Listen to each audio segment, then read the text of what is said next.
السلام علیکم۔ آج ہم آپ کے ساتھ دی ملک میڈ اینڈ ہر پائل کا دلچسپ افسانہ اردو میں لائے ہیں۔ چلیے عائشہ اور اس کے سفر کی جادوئی دنیا میں گھومتے ہیں۔ عائشہ اپنے اندر سوچتی ہے، اوہ کتنا خوبصورت ہوگا جب میں یہ دودھ بیچوں گی۔ پیسے سے میں انڈے خریدوں گی اور انہیں مرغیوں میں تبدیل کر دوں گی۔ میرے پاس بہت سارے انڈے ہوں گے بیچنے کے لیے اور زیادہ پیسے کماؤں گی۔ میں خوبصورت کپڑے اور زیور خریدوں گی اور شہر کی باتوں کا محتاج بن جاؤں گی۔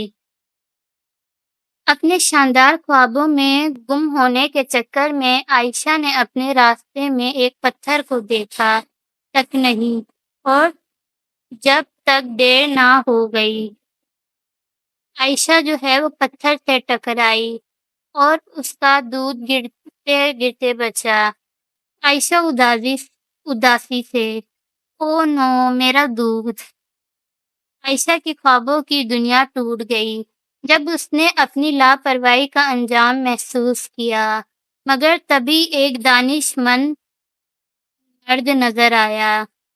دانش مند آدمی نے کہا، کیوں اتنا پریشان لگ رہی ہو بچی؟ عائشہ نے کہا آنسو سے بھری آواز میں، میرے پاس بڑے خواب تھے مگر اب وہ سب ختم ہو گئے کیونکہ میں نے اپنا دودھ گرایا۔ دانش مند آدمی نے کہا، او میرے بچے، مجھے ایک کہانی سنانے دو۔ دانش مند آدمی نے کہا، ایک بار ایک کسان کے پاس ایک ہنس تھا جو سونے کا انڈا دیتی تھی۔ جب دانش مند کہانی سنا رہے تھے، عائشہ دھیان سے سن رہی تھی۔ سمجھتے ہوئے اس نے اس کے میں رکھی ہوئی قیمت کو سمجھا۔ عائشہ سوچ میں ڈوبی ہوئی، مجھے اب سمجھ آ گیا، میں اپنے انڈوں کو گنتی نہیں کرنی چاہیے جب تک وہ مرغیوں میں تبدیل نہ ہو جائے۔ مجھے اب موجودہ وقت پر توجہ دینی چاہیے اور اپنے خوابوں میں کھو نہ جاؤں۔ نئے حوصلے کے ساتھ عائشہ نے اپنے آپ کو اٹھا لیا اور اپنے راستے پر چل دی۔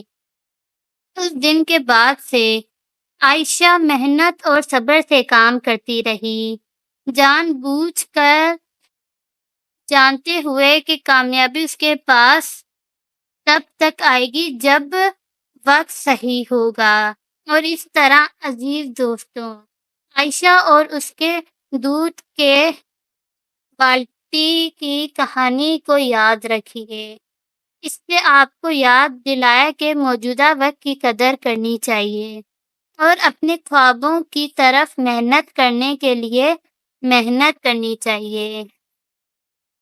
آپ سب کو دی ملک میڈ اینڈ ہر پائل کا سفر میں ہمارے ساتھ شامل ہونے کا شکریہ۔ اگلی ملاقات تک اللہ حافظ۔